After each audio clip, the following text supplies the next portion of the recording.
The 2020 NFL Draft is now behind us, with the Bengals taking, obviously, Joe Burrow as expected in the first round. Did not trade that pick away, so Joe looking to be a pretty good Bengal here, hopefully. That's what we're hoping for. So it then came down to what the Bengals did in the second round. I was really wanted to see the Bengals go defense here. When I seen the Chargers trade up for Kenneth Murray, I thought, you know what? They got to make a move. The Bengals have to somehow jump ahead of a team like the Ravens and try to grab up Queen here if they can.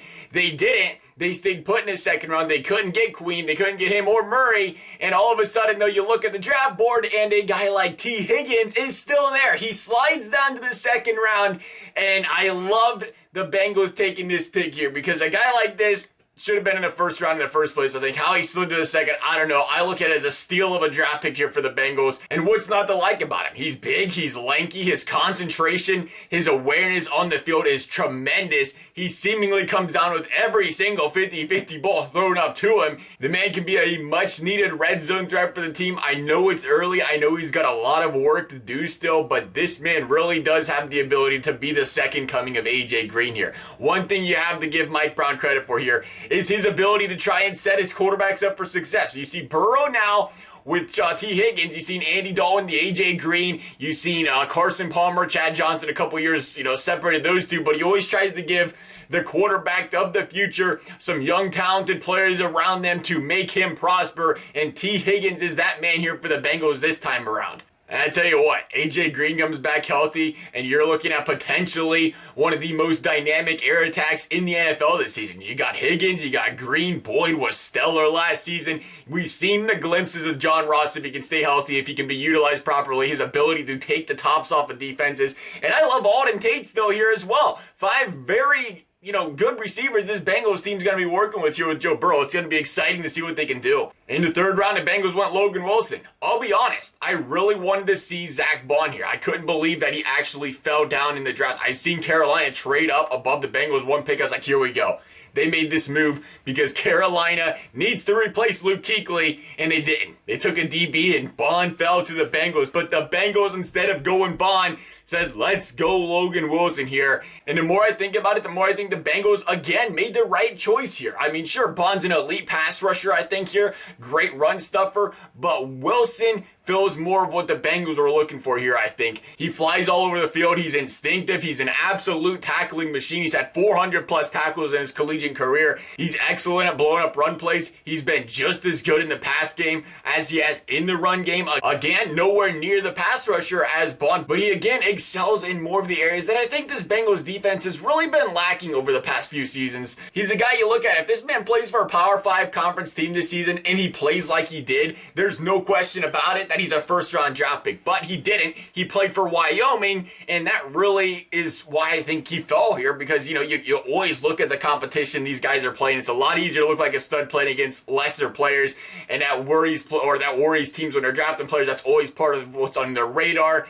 And I think that's part of the reason you've seen a guy like this fall here. But man, the third round, Bengals need a linebacker, and you find one who has first round potential. I'll take that chance every day of the week here. Another great draft pick by the Bengals. 3 for 3. 3 for 3 through the first 3 rounds in stellar picks as far as I'm concerned. Bengals go Akeem Davis-Gaither in the 4th round. Appalachian State, very quick. Great couple of seasons, 207 sacks, or 207 tackles. That'd be impressive, 207 sacks. 207 tackles over the last couple of seasons.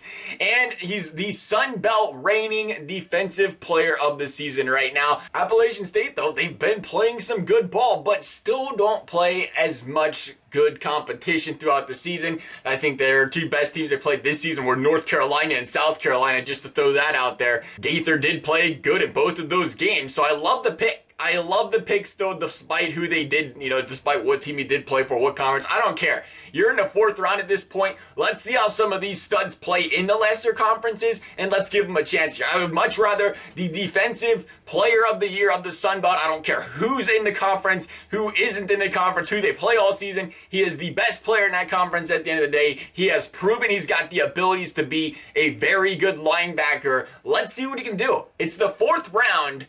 I love taking the chance on a guy like this right now, even if you want to call it a chance. He's a great player, and I think he's got a bright future in the NFL. Khalid Kareem, the edge rusher out of Notre Dame, was the Bengals' 5th round pick. The only D-line guy since he went off in this entire draft, which is not a big surprise seeing their additions in free agency and some of the guys they already have on their edge there. The 6th round seeing Hakeem Adeniji out of Kansas. The guard out of Kansas was the only offensive lineman the Bengals decided to go in this draft. A sign where, albeit sure this guy could provide some versatility, maybe in a couple years he improves and grows and can become a starter, we'll see, but it's a sign that the Bengals have faith, or at least the cards fell to where they have faith in this offensive line going forward once they bring Jonah Williams back and piece some of these other guys, shuffle them around to where they want everybody to be. They have faith that this offensive line can protect Joe Burrow, and if it can, that can be huge because this is a massive draft for the Bengals if they can get away with it without having to fix up that offensive line through the draft and they continue to play good football. The last pick of the draft was Markus Bailey, a linebacker out of Purdue. Bailey, again, low risk, super high upside here. He had a very good junior year for these Boilermakers, 115 tackles, 5.5 sacks, 9 tackles for losses, and INT. So going into his senior year, you was thinking, you know what, this guy's got a chance to go out there and build on what he did last season. He could be a very good player in the future for the NFL, so on and so forth. A lot of potential there, but guess what happens? 2 games into the season, he goes down with a knee injury, a season-ending knee injury for the 2nd time in his collegiate career, and all of a sudden the red flags are everywhere. Even if he was, projected 3rd, 4th round going into the season, 4th, 5th round, you go down with another knee injury, that raises the red flags for teams. No doubt about it, teams were concerned about this guy, because not only you got to worry about the knee injuries, but you never really seen how he bounced back from the last knee injury because he didn't play the rest of the season, so there's a lot of question marks around a guy like that, and teams don't want to take that risk, and at the 7th round, though, you can't beat it. You can't beat taking a guy like this in the 7th round.